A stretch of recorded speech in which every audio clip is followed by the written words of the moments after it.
Hey there, folks. I'm Matt Hansen, And I'm John Johnson. and you're listening to Planes, Trains, and Comic Books.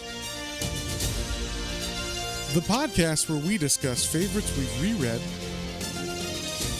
both classic and new comics we want to read, and everything else in between.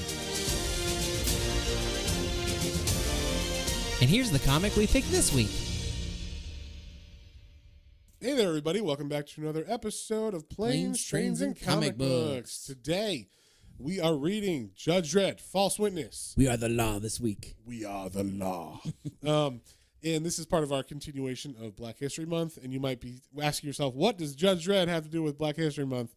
And I like to remind people, we like to pick oddball, picks sometimes because it's not just about black characters necessarily. It's about black creators, black writers on top of that. So, obviously we do characters that are written by black people or characters that are maybe even not black but are written by black characters. And this is one of those characters. So yeah, and this is partially this one came very highly recommended. It is like a kind of more recent comic that is like very well respected, and like people are like, yeah, this is something we haven't seen in a while or whatnot. And it's definitely like we both have a take on it, and we definitely like it was an interesting read. Yeah, it was definitely interesting. I've read Judge Dredd more than you have, so I've read a lot of the older stuff. I think I've read like 4 or 5 of the old case file volumes, which are like the reprints of the hundreds of pages of of the old Judge Dredds from the 70s and early 80s. And then I've skipped around because they have like little collections of some of like the best stories. So I've read I was going to say Captain America, Judge Dredd America, and then there's a couple ones by Jock, the artist that I read. I can't remember what they were called. But all of those were kind of like fun. They're always about like mech droids going bad or whatever kind of stuff like that, sci-fi stuff. The America one was kind of more close to this kind of thing. It's a little bit more political, but like a different feel all around. And I was going to say, because I asked John, like, hey, is this guy British or not, the writer of this? And we should say the writer of this is Brandon Easton. And I think this was like, I don't know when this came out, but I think it definitely had, not like, I don't think Judge Dredd had been coming out like monthly or anything for a while. So I think that's kind of why it came out when it did, and it kind of had an impact because it was like the new one that came out, and then it was also topical. It was talking about a lot of topical issues that were going on in America at the time. But I was saying it feels a lot like it's written by an American as opposed to a British person who's looking at America and maybe criticizing. I was 100% going to agree. I say going into this, having that little bit of like, oh, I'm a Judge Dredd fan. Like I've read a couple now. I've seen movies. I've read some of the back history on it. Now, like, okay, so then getting into this one, I was like, okay, it feels a little more leaning towards like from an American perspective, where it's usually like a British perspective on American culture.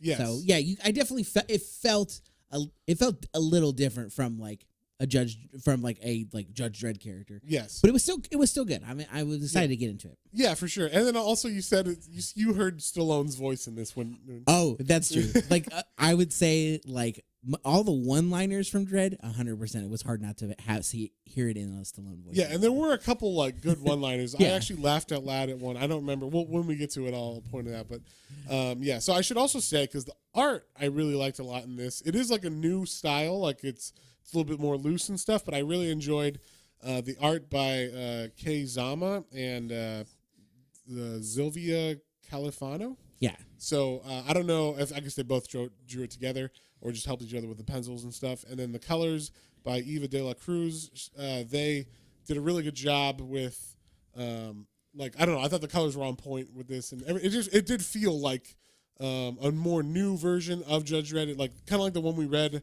before. It had a similar palette.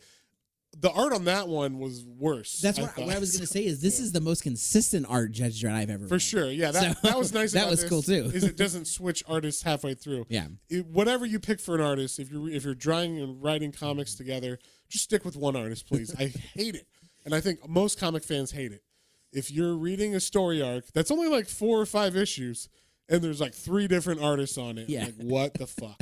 Like, come on, guys, you can do this. So, yeah, that's infuriating for me. I will still read it if it's like a good story, but it really does throw you in. Especially like it's one thing if they're close.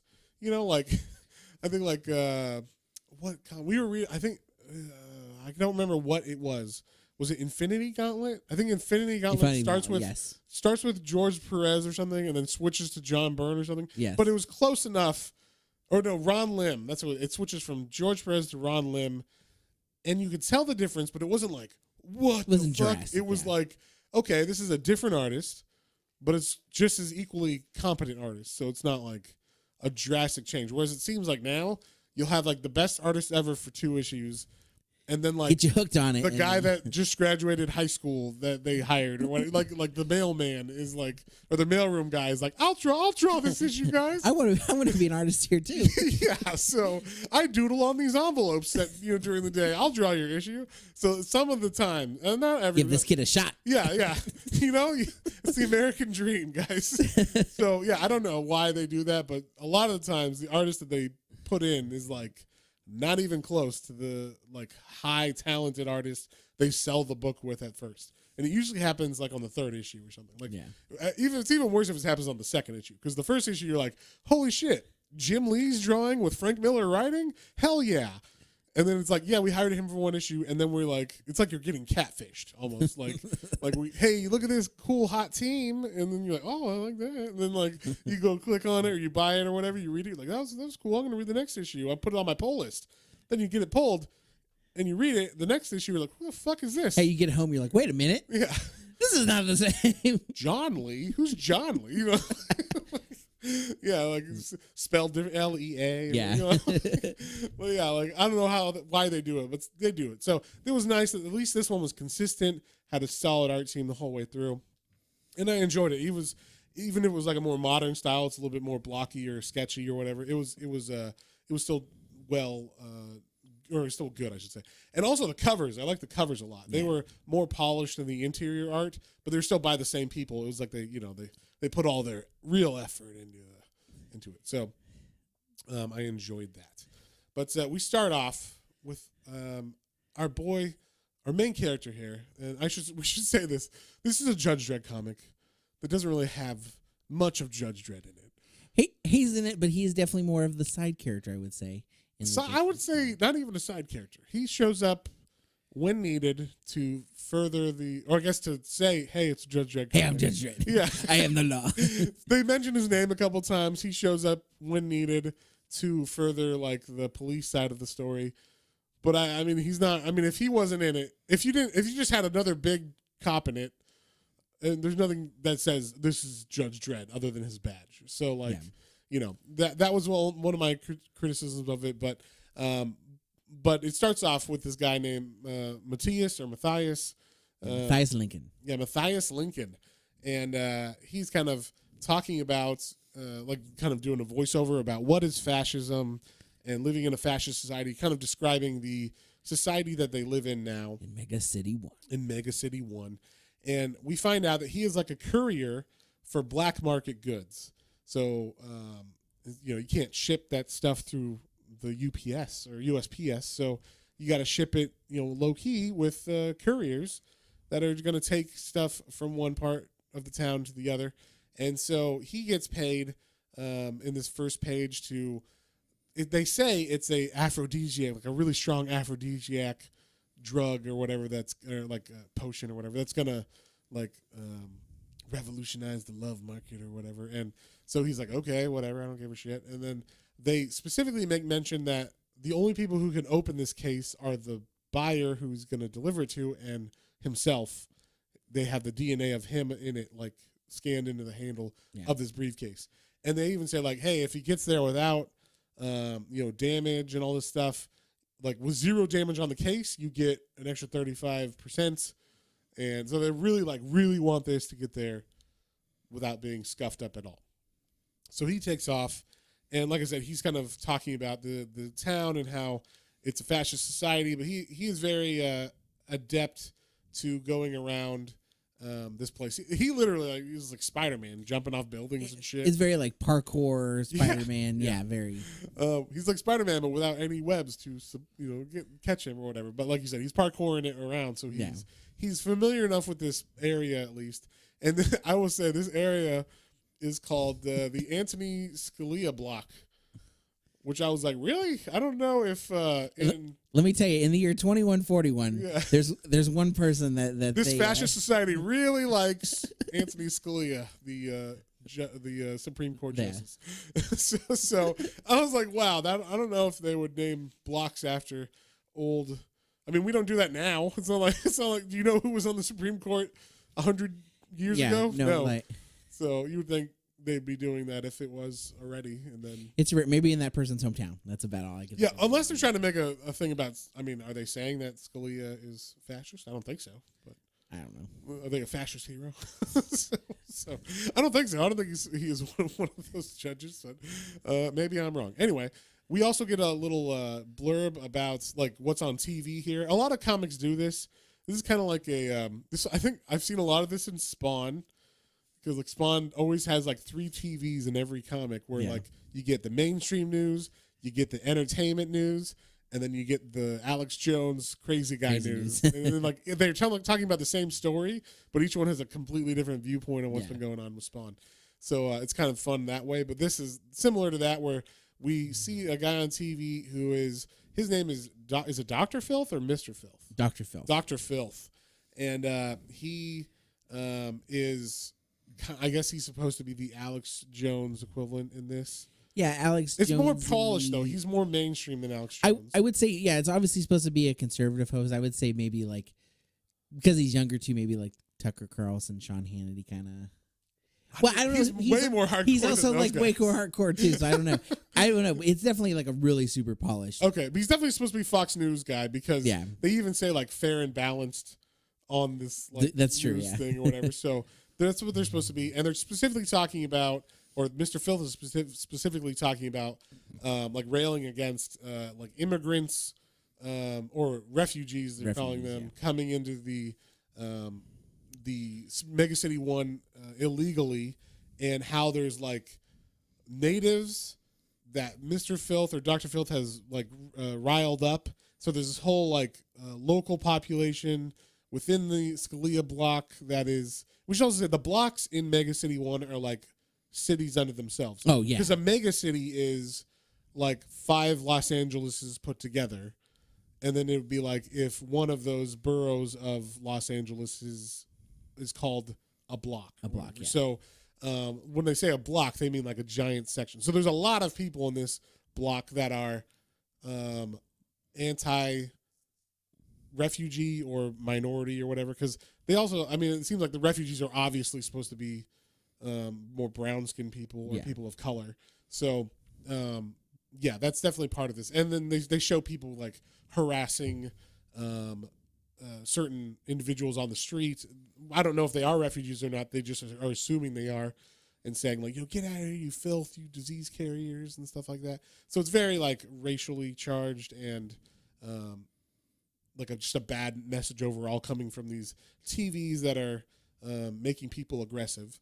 And this courier, Mathias, sees this guy getting beat up that they start surrounding as they're like, I don't know if they're at doing a protest or whatever they're walking around with signs and stuff, but the native-born people are starting to beat up on this refugee guy. I'm assuming he's refugee because they're beating him up.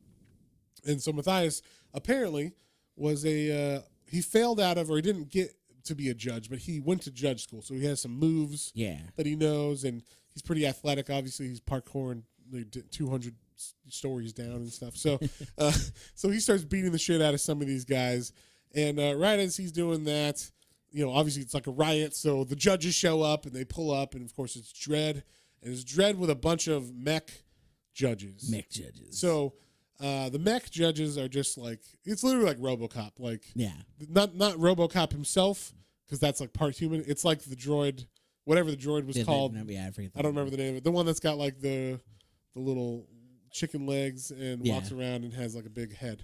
So it's like that, but I mean, they don't look like that, but they're just full robots. But they all have Judge Dredd like helmets. Yeah, they all have That's Judge pretty Dredd great. helmets and big shoulder pads for some reason. And so Judge Dredd comes up on his lawgiver, his chopper, he has bike, and he's like, he says it in his Stallone voice, as John said. Basically, he's like, we're giving you warning shots, everybody disperse, because this is an illegal protest or whatever. And so everybody starts to run, and Mathias, he's like, I'm coolly walking away like I wasn't part of this thing.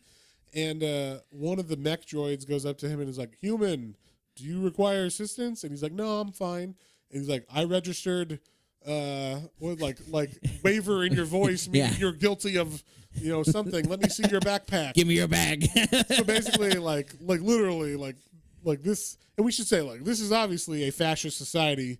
Like, if you have a police force like this, the level of fascism is a different level of fascism as far as, it's very, very, very state controlled. Yes. And to have a black market like that, for like whatever you're doing is going to be, it means you have to have a very fascist society. So these cops have the ability to just go into this crowd and start stunning everybody with impunity. It's part of the law. There's not even a question about it. Like, even Judge Dredd's like, disperse, and he's supposed to be the good guy, right? He's the main character. Disperse, but also with yeah. these stun gun things. And then this robot can just walk up to you and be like, I heard your voice was shaky. You had a trouble in your voice. You are guilty. You are guilty. Show me your bag. And of course, he actually does have something in his bag. So he's like, fuck you. And he just starts to run away. And he knows an area of this town that the judges don't. And that is the subway, or what used to be the subway. Yeah. And so this is basically like makeshift sewers that are also part subway as well. And it's kind of like the Underground Railroad for refugees. It's how the refugees are getting into the city. They are able to get in from outside, and the cursed earth is what they call it, the outside area. Because if you didn't know, the earth outside of these city walls is basically just nuclear wasteland. Yeah, it's barren. It's barren. The cannibals rule the areas. It's very Mad Maxy. Very Mad Max, but with actual like human eating and stuff. And but some of them have like mech droid hands and shit.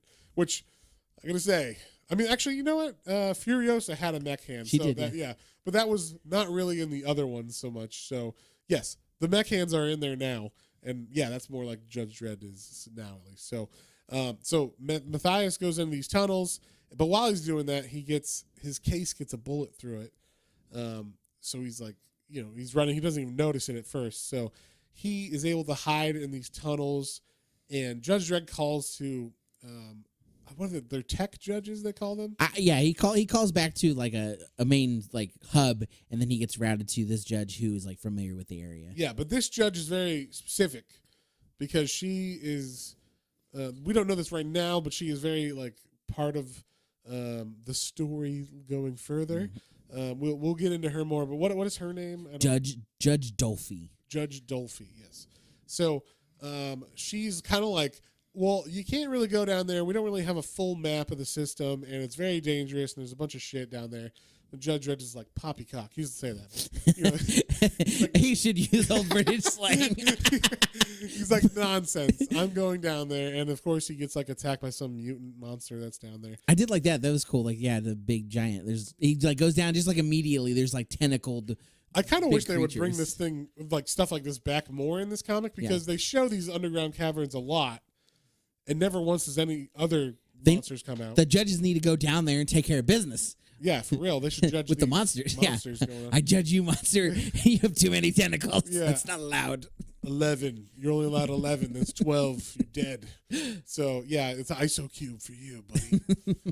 But yeah, so Judge Dredd, he fights this thing. He shoots it with his gun with incendiary bullets. If you haven't seen Dredd the movie, now there's Judge Dredd the Schwarzenegger movie.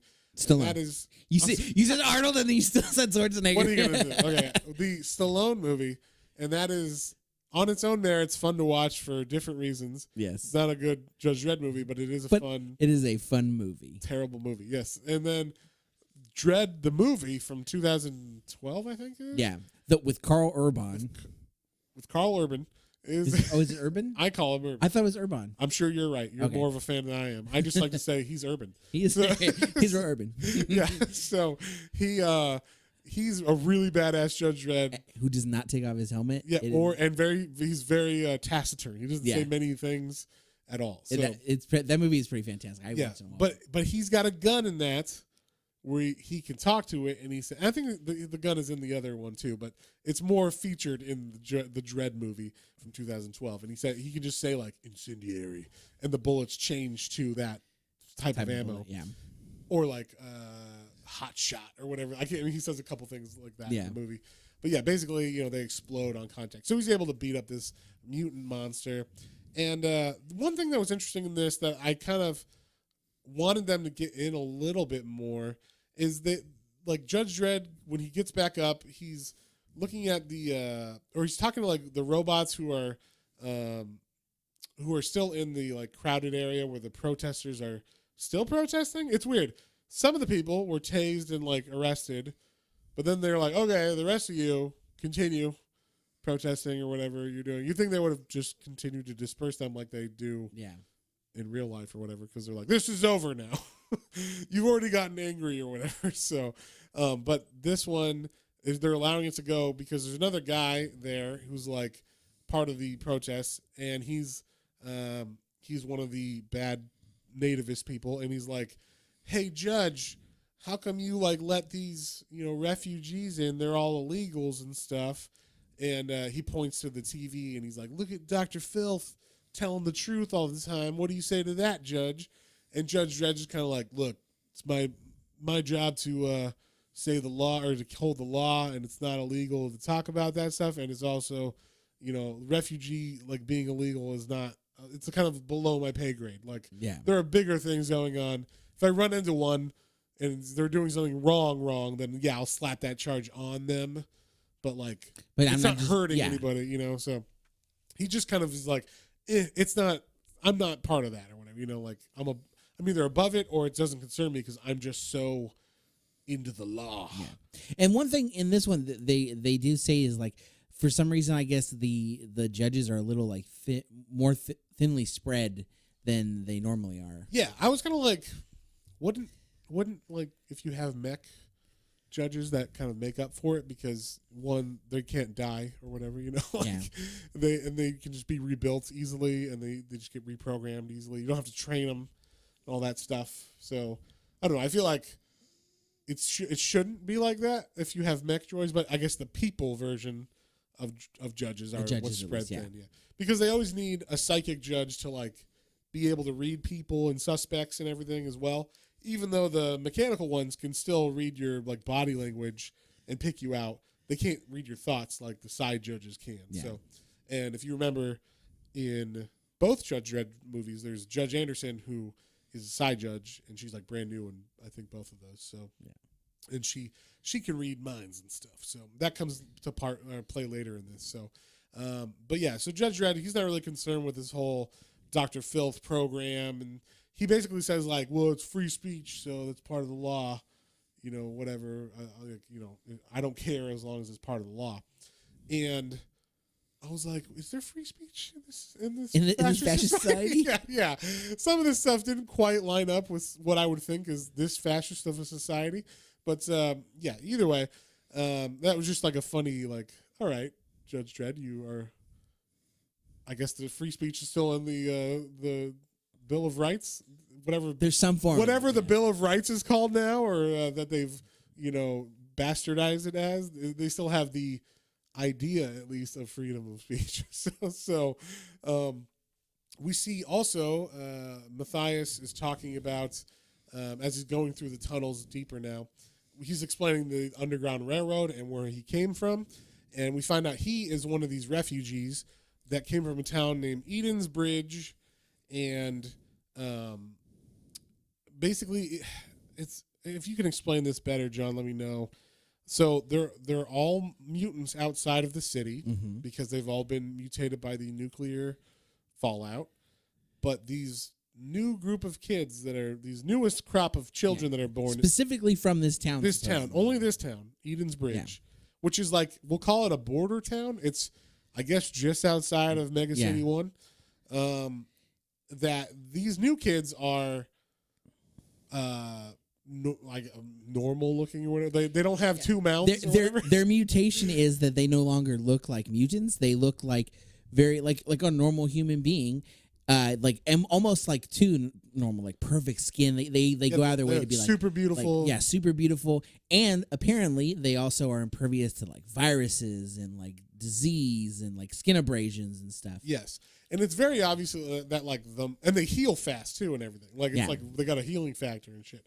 So, and it's weird because like their parents have like 4 mouths and claws. Yeah, and claws and shit. So I don't know why. They don't explain why this new crop is like that. They just the new babies. It's the new ones. They bred out the bad mutation. The bad mutation. I guess. I don't know. So and he's explaining all that and like where he came from and like that is actually a big part of the story. So he kind of has to explain that at this moment.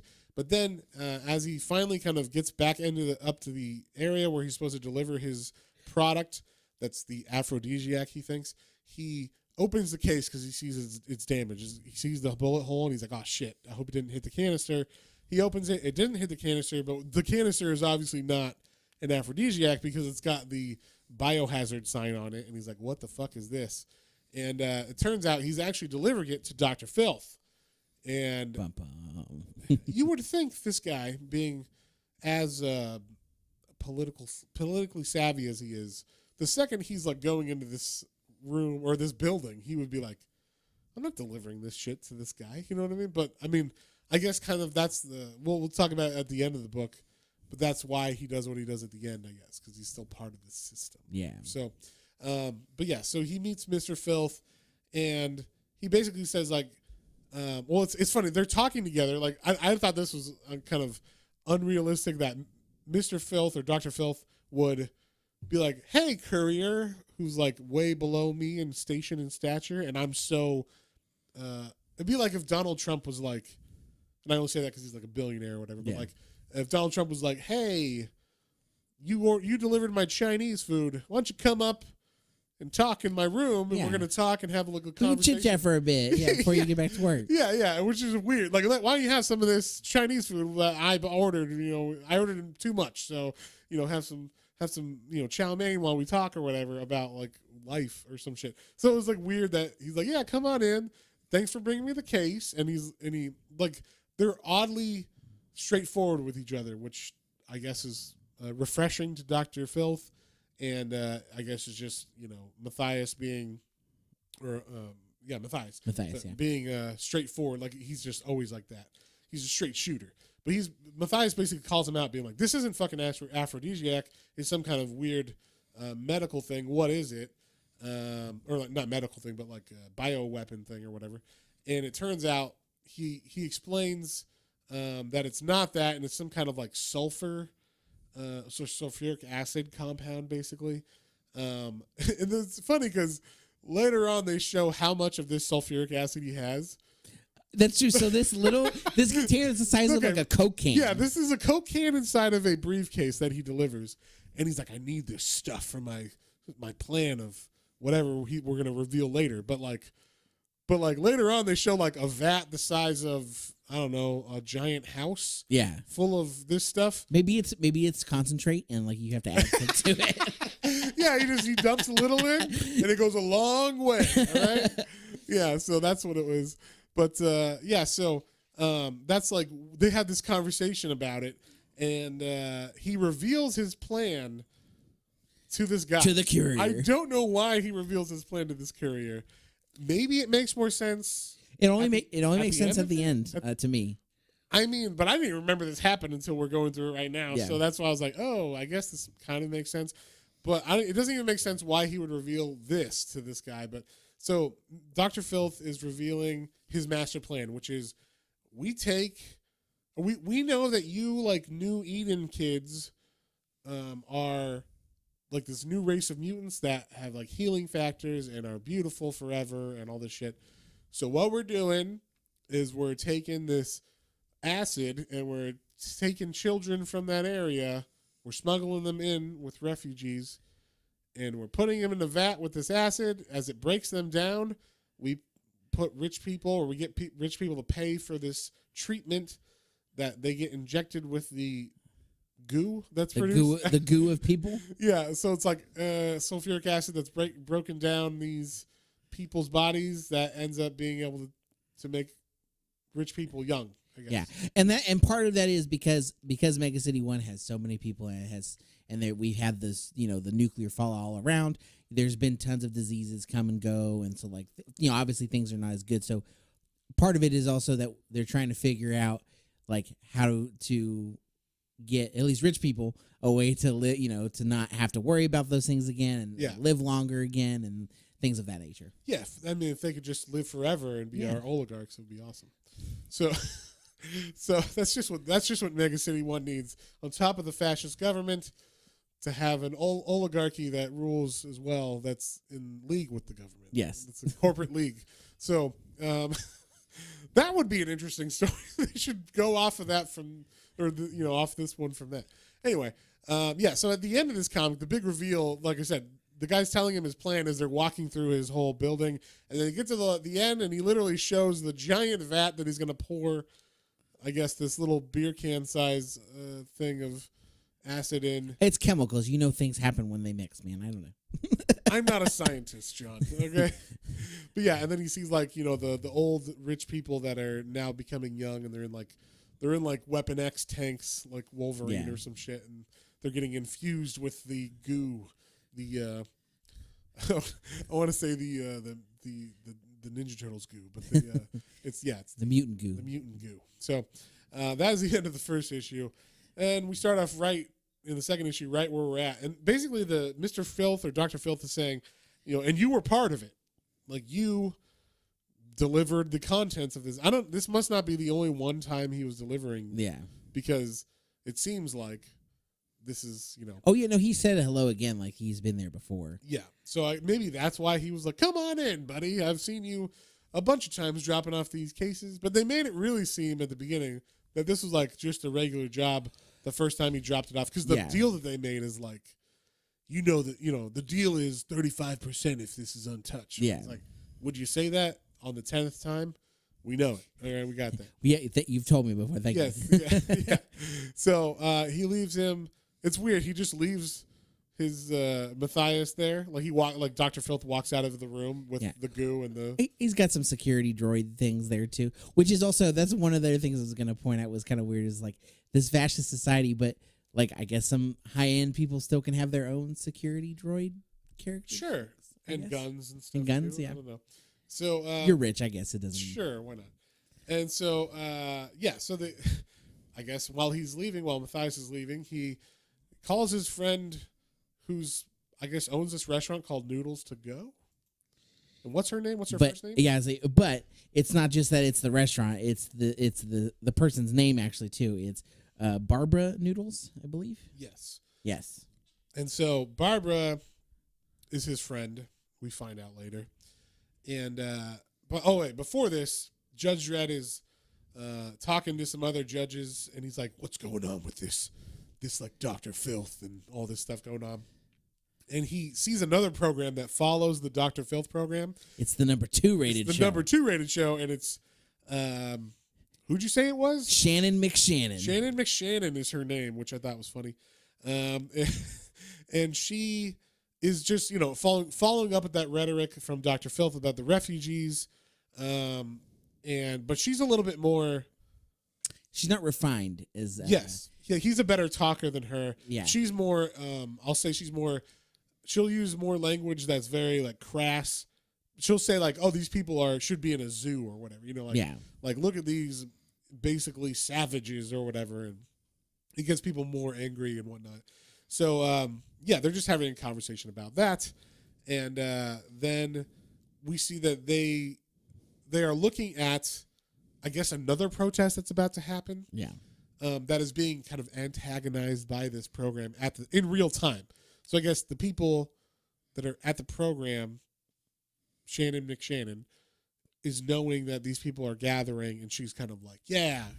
Yeah, is why get we're angry. here. This Yeah. is what's going on. Exactly. She's giving like a speech to them, like a Hitler speech. And yeah, there's a lot of people building in this place, and they're bringing.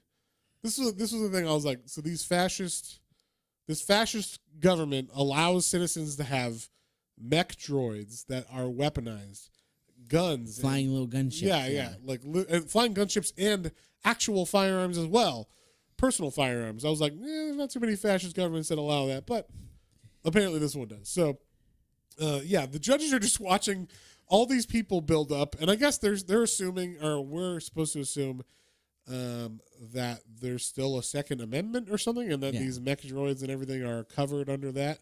So that's building up, and obviously Judge Dredd's like, this might be a problem. So then we cut to Mathias, who's at the Noodle Bar, which is also a hookah bar, and is owned by his friend Barbara Noodles. Which is a great last name. I did like that name. Barbara Noodles. Yeah, and we find out that she's actually like the Harriet Tubman, I guess, of this and refugee thing. She's like that and like a super hacker. Well, of course. Yes. I mean, you would have to be if you're the Harriet Tubman of this world, right? So yeah. I'm just joking.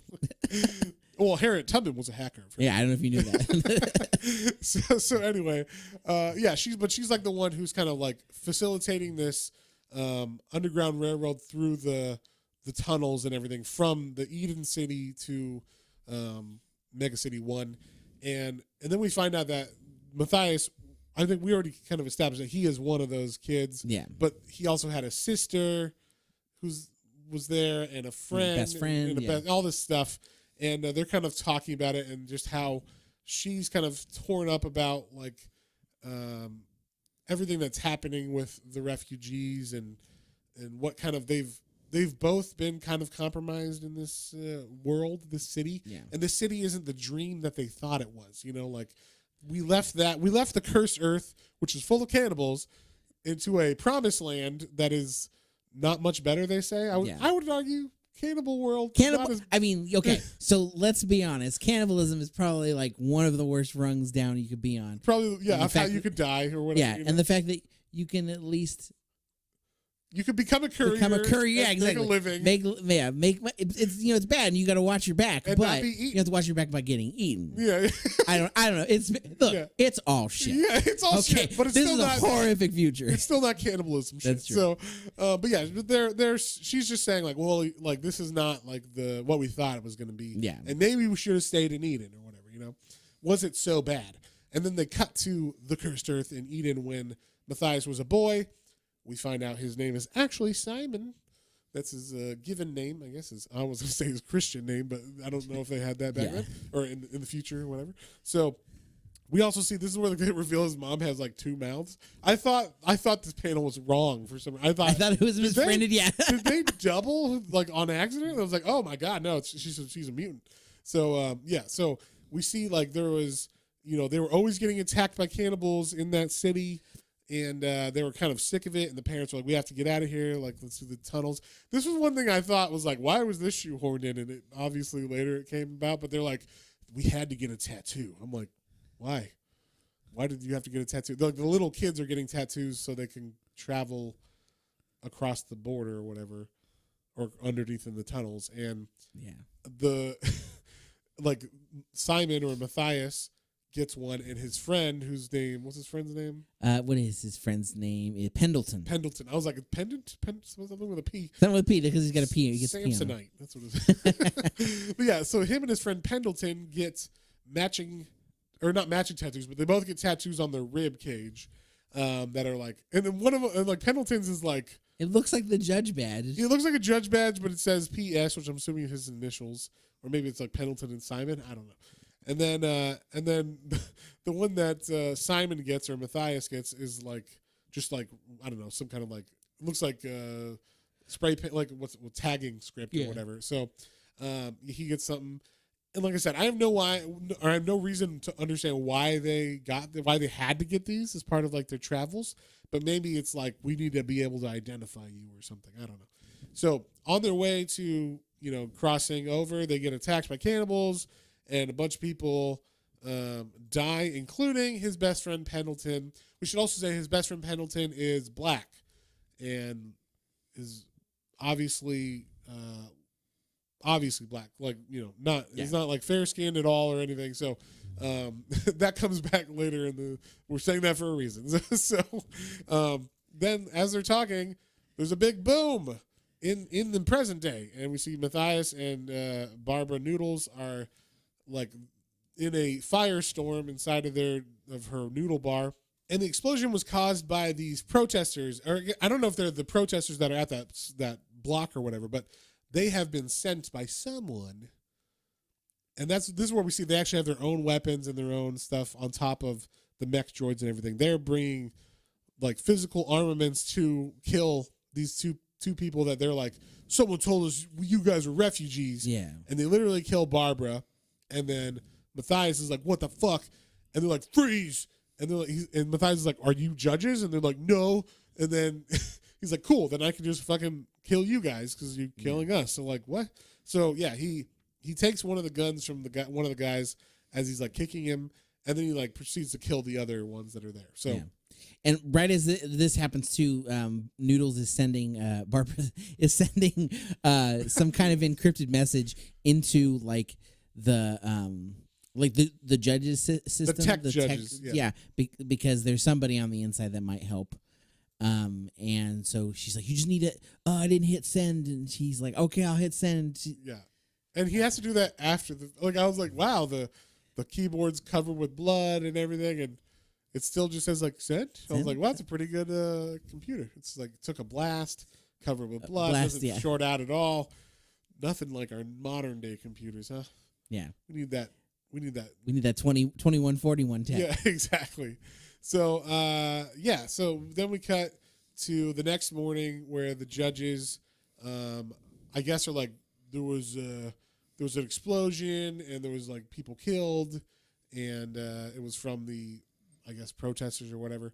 And Judge Dredd's like, we're on it.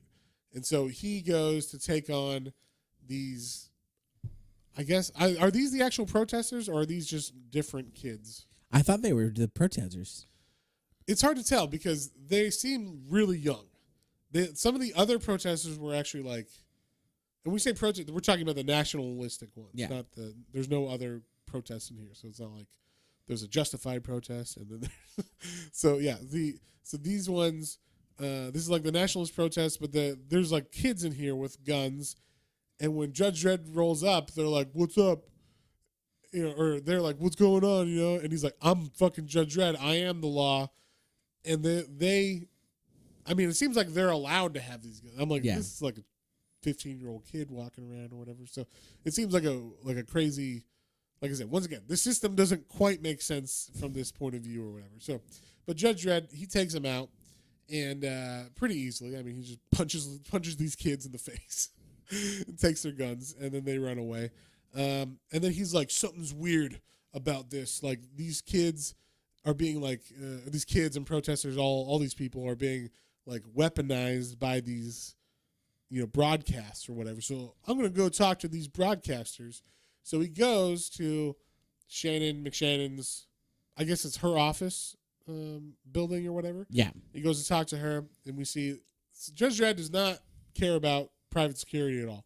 He walks up, and the security guard's like, no one's allowed in the building. And then I should say they're all robots, so no one's allowed in the building while the on-air sign is flashing. And Judge Dredd's like, here's your on-air flash or whatever. And he shoots one and explodes it. And then the security guards start to attack him, but he's got a bunch of mech droids with him as well. So they all just blow the shit out of her private security. And when he actually comes up, and she's like, cut. The fuck is this? It's supposed to be like a closed set or whatever. And he's like, I am the law. The law does not wait for closed sets and all that shit or whatever. And basically she's kind of not taking him seriously. She feels like she's above the law. But if you ever read Judge Dredd, no one's above the law. So he does not like her, but he's like, I guess you're not doing anything illegal. But now I'm really going to focus on you. Like, I wasn't really paying attention before, but now I really don't like you. But now I'm laser focused. Yeah, I don't like you. And if you fucking jaywalk, I'm going to throw you in an ISO cube for like 10 years or whatever. So, and please resist, because I wouldn't mind shooting you in the face. So, yeah, she like pisses him off and like kind of says, you're a joke and like we rule this place and kind of stuff. She's got that attitude about her. And then we cut to Mathias doing his little parkour, getting home, going in through his window. And he comes in and there's a light on. He's like, oh, that's weird. I didn't leave a light on. And then you see this like laser shot across his legs. And I can't tell, maybe it singes him a little, but basically he gets shot at and he comes in the room and it's Dr. Filth. Dr. Filth. And he's just in his apartment. He's like, oh, hey, sorry, I shouldn't have allowed you to leave my apartment earlier. I'm It seems like a big oversight. Yeah. Like, you know what? I shouldn't have let you walk out. Like, yeah, no shit. Yeah, I didn't know after you showed him all of your... Yeah.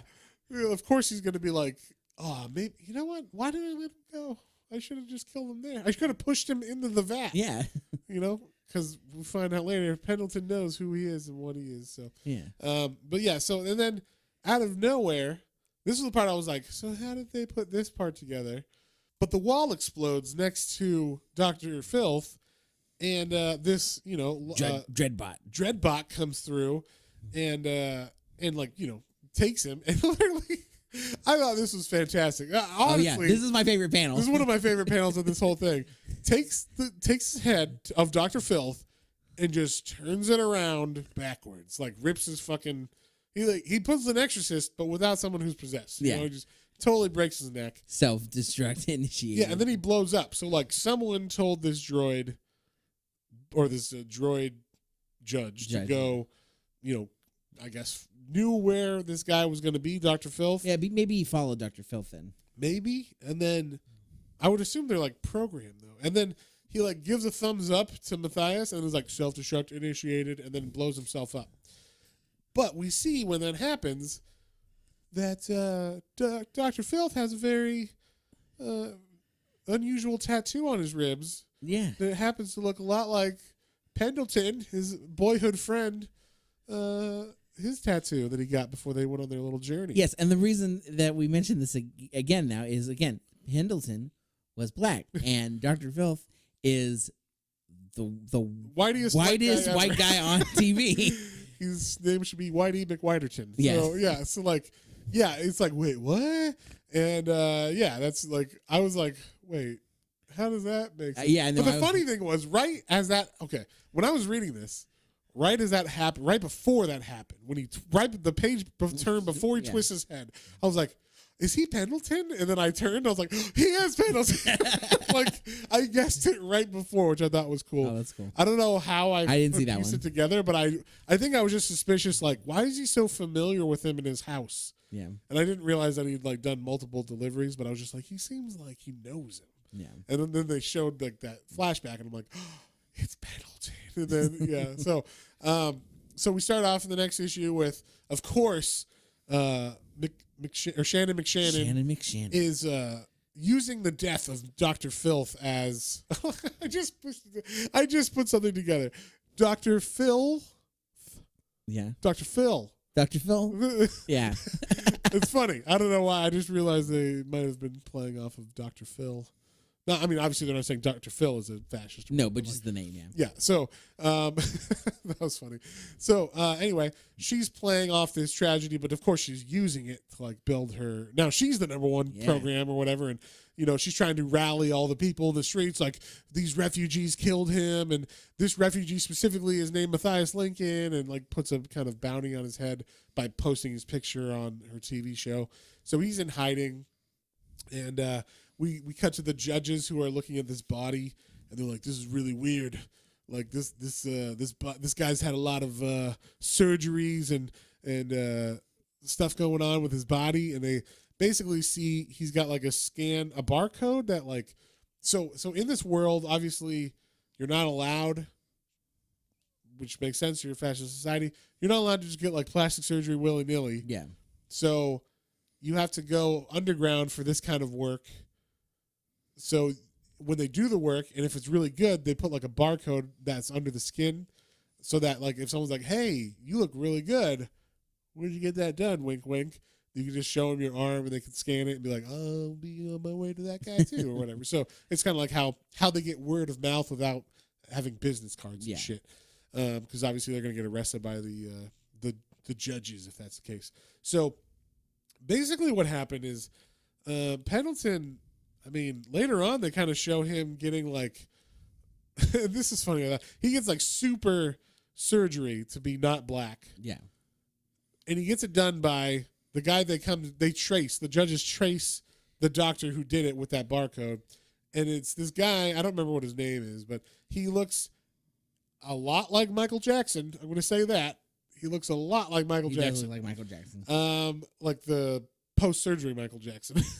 So I assume they did that on purpose because he looks a lot like Michael Jackson. Because they even show what Pendleton looked like before, and then there's a picture of the doctor like about to operate on him, and he's got long hair, and he looks like Michael Jackson before he died. Yes. And I was like, wow, that's a really creepy, weird thing to do. It was a weird juxtaposition that they were obviously hinting at. Yes, I mean, I guess if you don't know what Michael Jackson looked like, it wouldn't be weird or whatever. But yeah.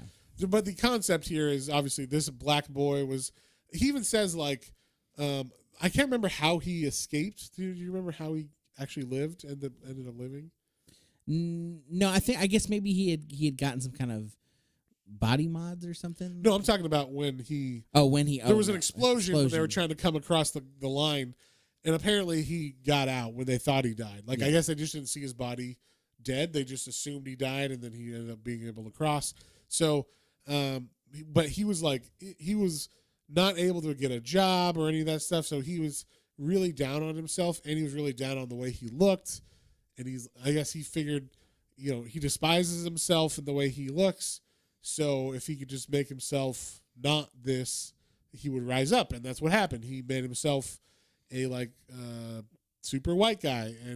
But first he had to get the money. That was like the thing of this where so we ended up getting a job as like a janitor at a news station. And then he or it wasn't a janitor. He was like a mechanic. Yeah, he's fixing the droids there. Yeah, he was a building engineer. Look at that. And so he's a building engineer who engineers or works on the droids that break down and stuff. And then that's how he saved the money. Eventually, he had to Harvey Weinstein, or he had to do what the girls did with Harvey Weinstein. But there was a really ugly, super obese woman who ran the station, and he had to sleep with her in order to get money to get the surgery when he's older. Basically, yeah. I like the way this panel goes out because he's obviously is good at his job, and he's also talks to some of the people. Oh yeah, they mentioned that he's really, really good at talking and speaking and convincing people. He's very charismatic. Yeah, and I did like that. Yeah, and he by doing this, he's able to talk his way. But then he also catches the ear of the big producer of the studio, and it's it kind of reminds me of the vampire from Blade, the one that's the under. Oh yes, tech one. The one that he has shines the UV light on or whatever. Yeah, but with a wig version. On. Yeah, yeah. Then it shows that them kind of sitting together talking for a sec, and then a panel of her, and then them. In silhouette, but in the dark, and then it's and then it's dot dot dot. He got all the money he needed. He throwing that good dick. That's what. So, but anyway, he goes to this surgeon, and he tells him, change everything about me except my tattoo. Keep that the same. So I'm assuming he just had I don't. I guess this is a colored in tattoo because that part's that part's still black underneath. I guess. So, but anyway, he is changed into this white guy, Dr. Filth, and he becomes this giant media personality sensation. Mm-hmm. And that's what the history of Dr. Filth is. So Mathias, who's, on the run now, he goes and he talks to the only judge he knows he can trust, who is, what's her last name again? It's the one that got the message. Yes. And that is Judge Dolphy. Judge Dolphy.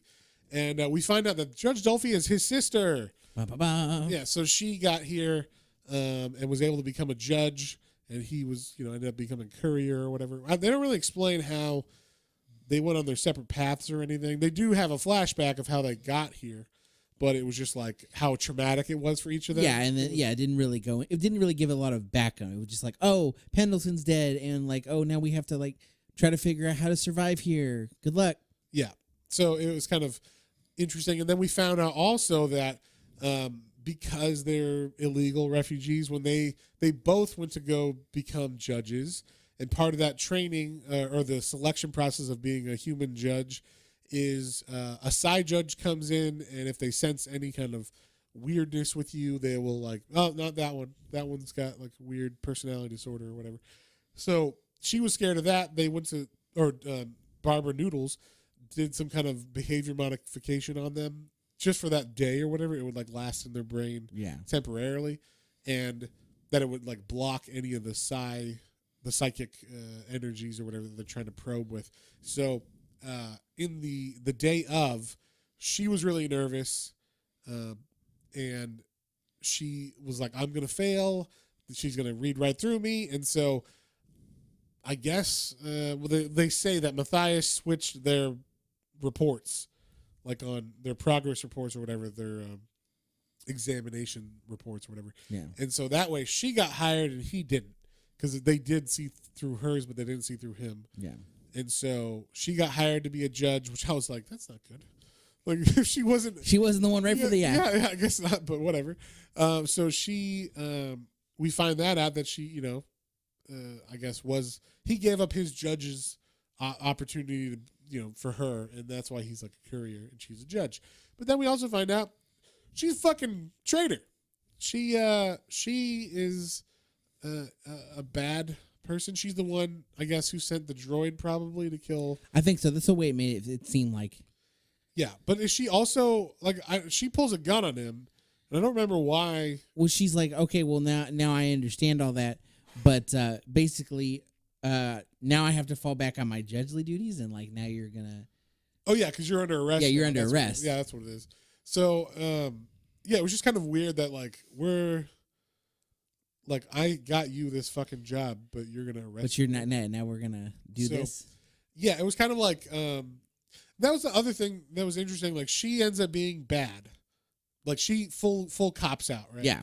So she's giving up. She's turning on her own people technically as a cop, which I think has a message in itself, right? And then also Pendleton, or Dr. Filth, also was a refugee who really turns on his people in order to become famous and wealthy and all that stuff. So I think there's also a message in that is not very hidden. We'll say it's very obvious.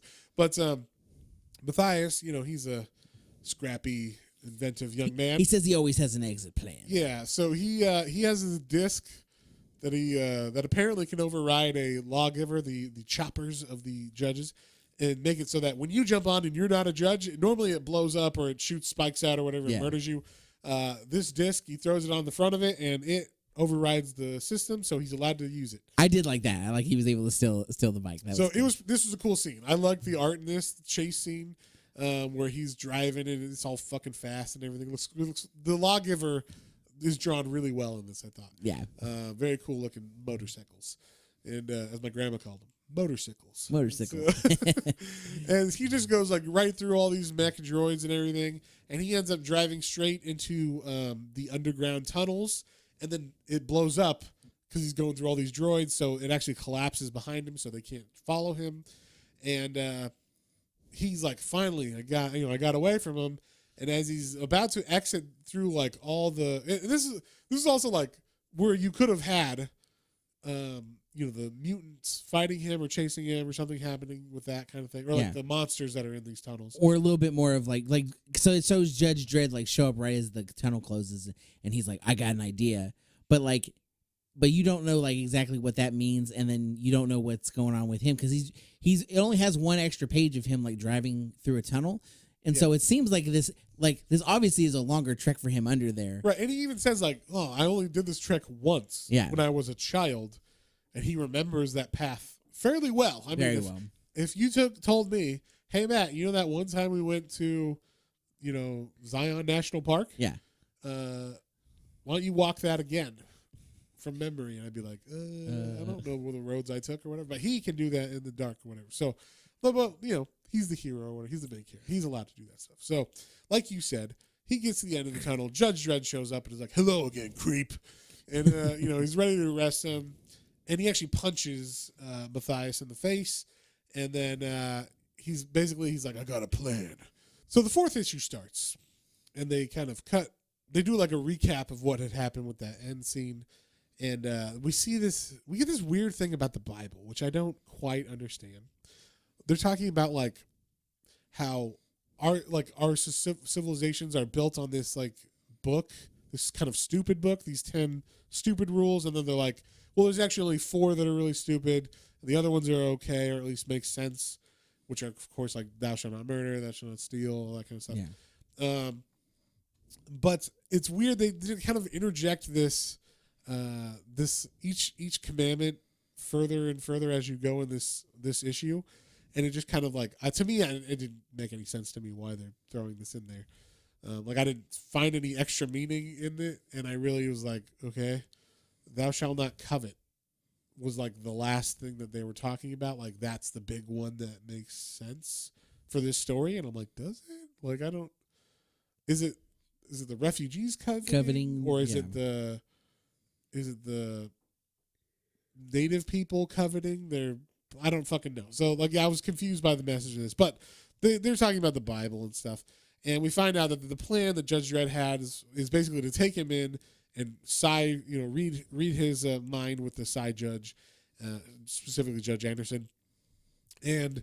This is like, I don't know. Isn't this her first appearance in this comic? So she appears in.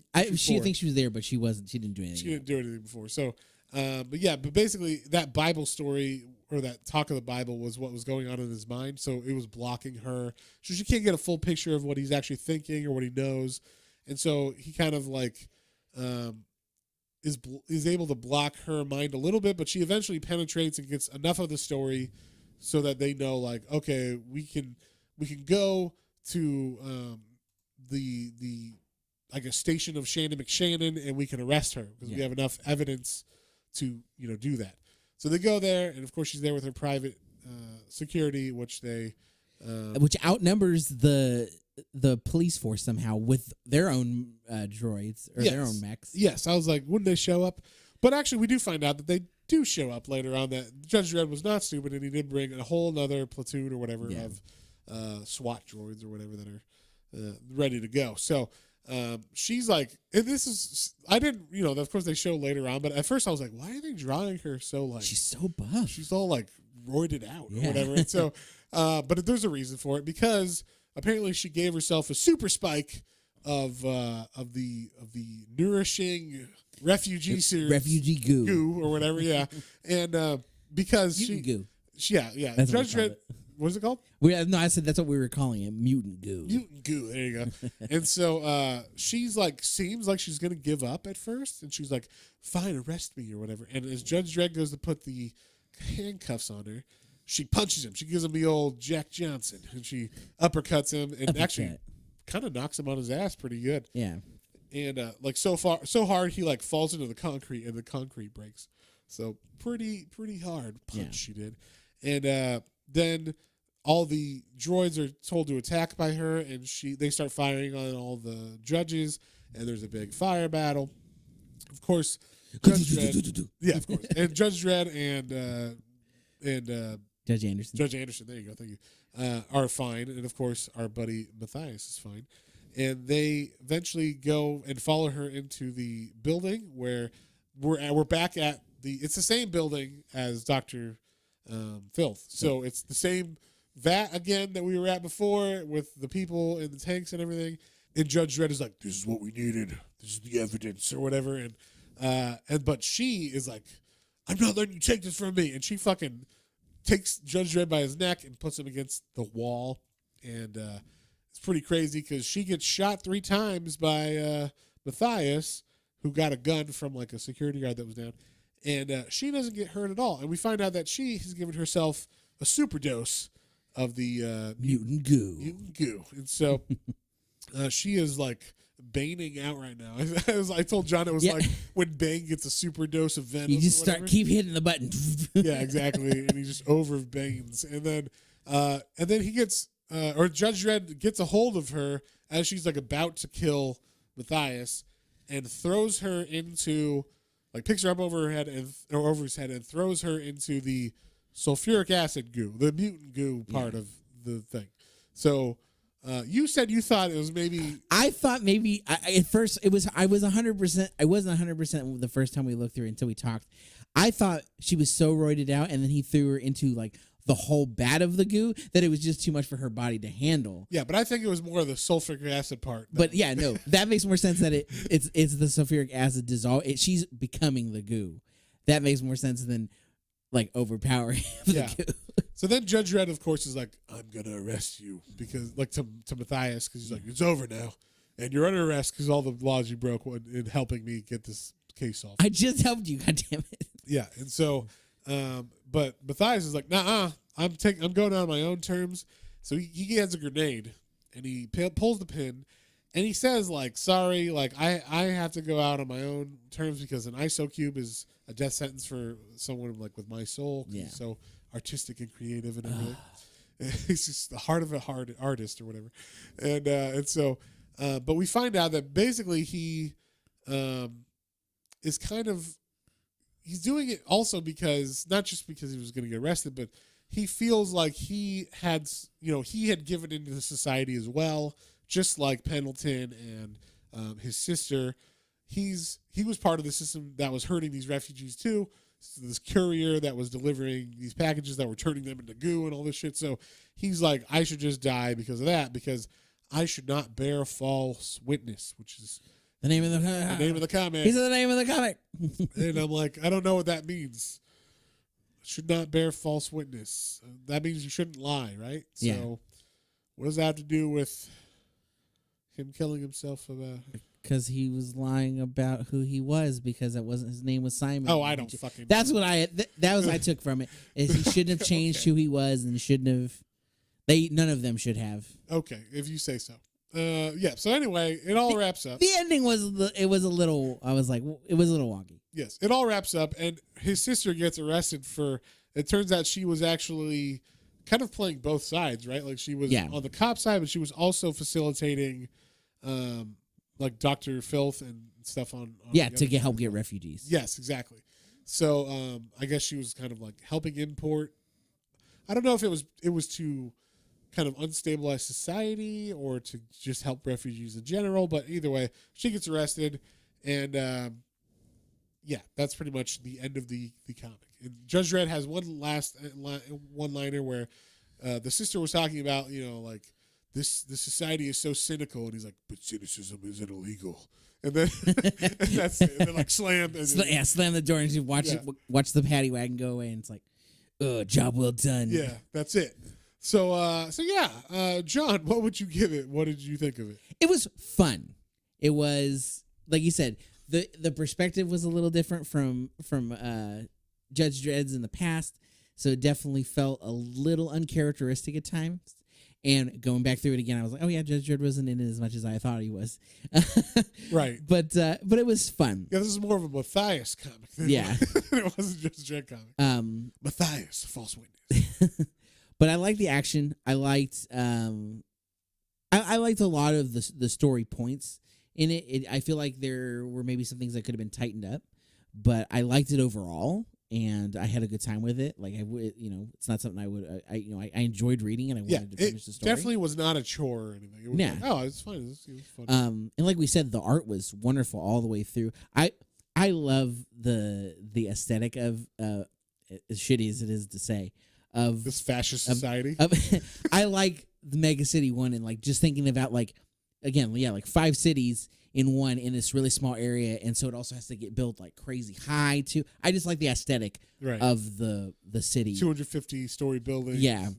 Tenements. And then like Judge Dredd's costume is always fun. Of course. You love that fascist look. I do. I love the big boots and the Hugo Boss is your favorite. Wow.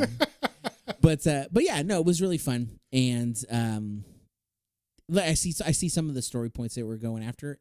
So I mean, overall, it was a good story, and while maybe it didn't nail the landing, I still really enjoyed it, and I still something that like I would go back and like check out again, like how did that one go through? Yeah, so it was good. I would say I would probably overall, I would give it it's definitely not the worst one we've read, and it's definitely not the best. It's somewhere in the middle. It's a solid story. I'd say 5.5, 5.5. 5.5. It's a good rating. I'm gonna give it a 5 because I feel like you said it. it could have been tightened up in some areas. Some stuff could have been explained a little bit better. So as far as like the actual plot of the story, sometimes I was like, that's a little convenient, or that's a little like unexplained, like how that works. And I would have wished there was a little bit extra, like things tying stuff together. And then also just the political stuff. Now I can read comics that are political, and I see it sometimes if people are a little, they're just exposing it a little too much what they're talking about. You know, they're alluding. The illusion is not really an illusion; it's an allusion. You know, yeah, like, was it the Golden Child, the Dark Knight one, where there was literally yes, we're literally Trump was there. literally Yeah. in the comic. So this was basically that. You have literally Fox News. Like, Yeah. you know, you literally, or like in a hyperbolic sense of Fox News. Yeah. A hyperbolic sense of what's going on with refugees. You know, all that kind of stuff. So a hyperbolic sense of white nationalist protesters with guns and stuff on the street. So I was like, okay, like I'm willing to read your story and everything. It just felt a little bit too on the nose. I kind of wish they would not focus more on the story, but like weave it more seamlessly into the story, and not so I'm talking about this. Yeah. You know, it's like, all right, well, can we figure out a way to make it not like just fit the world better and all that kind of stuff? So, and like I said, also, it definitely felt like this was not someone who was British, who understood like the original, or like, you know, the actual Judge Dredd comics from back in the day. Maybe he's read some, maybe he watched the movies and stuff, but he just didn't have like this is fully, I understand this world or whatever. Because like I said, they only used Judge Dredd, and Judge Anderson, and a mech droid or whatever, you know. Yeah. So it was like, and then the ones he threw in for like the story. But like other than that, there was no like sense of I understand this world, and this, you know, this could have been, if you just took this out of, you stopped using the words Mega City 1, this could have been its own like independent comic, and it would have floated just as well. That's why I'm saying it doesn't really feel like it was a Judge Dredd comic. Even if you can even write a comic that doesn't have Judge Dredd in it, but is in the world, and it still feels grounded in the Judge Dredd world. Yeah. So this just didn't have that feel to me. So I was kind of like, does this need to be a Judge Dredd comic? But it is. So, I mean, or it's like under that banner at least. So I'm going to give it a 5 because I feel like it just was good. It was, you know, it was fine to read. One of my most hated thing about comics is if they're boring. Same with movies. Yeah. I'll watch a bad movie. I'll watch a good movie. I'll watch an okay movie that's easy to get through. But if you got a boring movie, go fuck yourself. Like I can't. So this book did not bore me at all. No, not at all. I was always like wanting to know what was going to happen. The story, like I said, had moments where I was like, well, that doesn't quite make sense, but I'm willing to go with you on it and just jump over the unbelievable. Do the mental gymnastics. Exactly, yeah. I'll go with it, you know, just to see what happens, because I wanted to find out what happened. Yeah. So there was definitely a mystery that was going on, and I was intrigued the whole time. And there was a couple of moments where I did laugh out loud about Judge Dredd and stuff. So when he did appear, they did use him to an effect, somewhat for like comedic purposes, or just like for certain one-liner beats and stuff. So I enjoyed that. But yeah, I didn't think it was like the best thing ever. It definitely wasn't horrible or unreadable or anything like that. And if you maybe aren't, you know, as averse to like the strong politics in comics, you might feel like it was better than what I think. More like John, or maybe even better than that. So that's like my only caveat is I'm more sensitive to like, I'd rather, like, I don't mind having politics in comics. Like John Constantine's one of my favorite characters. He's obviously anti-Tory, a very liberal, you know, British person in the 80s. He's anti-Reagan, Thatcher. I was like, what's her name again? So The Iron Lady. Yeah, the Iron Lady. So, you know, and I'm fine reading that because most of the story is about him fighting demons and shit. Yeah, it's not like that's very much a side back yeah, end. exactly. Well, he gets it in, and it's part of his character, and I like it because it's part of his character.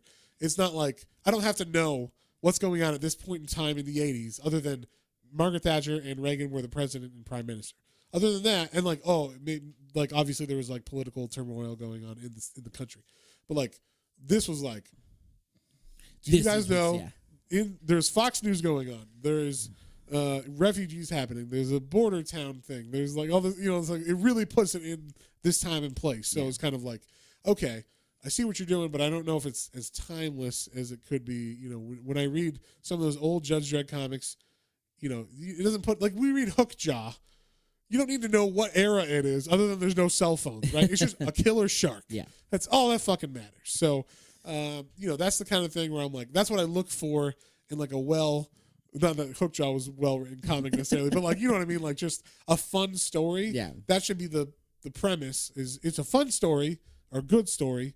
And I'm telling this like as good as possible. And then I want to throw in and weave in my political message or my outlook on life or my ideology subtly in these threads of storyline. So it wasn't very subtle. I'll say that. So enough about me and, you know, this or whatever. But what are we reading next week, John? Next week we're stepping out a little different. Yeah, a little different. We're gonna bring our celebration of Black History Month to an end by doing a unique read. We're going to read an actual novel this time. A book. Well, it's not a novel. Well, it's a book. It's a book that's celebrating and kind of discovering and revealing the hidden history of Black artists and Black writers in like golden age and even pre-golden age comic books. So these are people that no one knew unless you were like really, really into stuff back in the day. I mean, you'd have to really dig because this guy that wrote this book had to like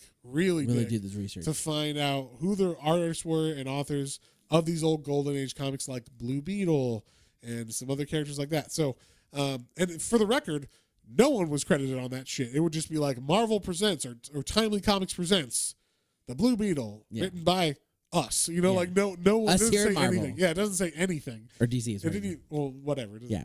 And so at that time, it wasn't even any of those. So, yeah, it was just like no one got credited. But if you were Black, you definitely didn't get credited at all. Anyway, so this guy Ken Quattro goes through and like highlights specific artists and writers of color that were writing very well known and very important characters back in the day that and even like companies that were created that didn't last very long, but they kind of inspired like the milestone guys and stuff.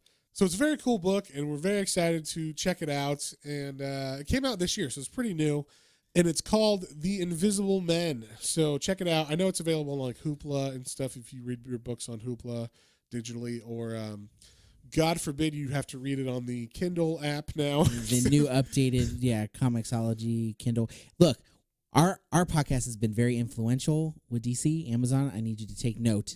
And this is a major problem. You need to get on this. Look, Jeff, I need you to understand your fucking app sucks for reading comics. Yeah. It sucks and I hate you. I don't want to read a 2-page spread and not be able to like look in at details. Zoom in at all or on. whatever. Yeah, Yeah, so fix it. Fix it. Or just go back to the original, like just use the same fucking technology and call it Amazon Comixology or whatever. Amazology. But yeah, literally go change the logo and put your little happy face looking thing on it. Yeah.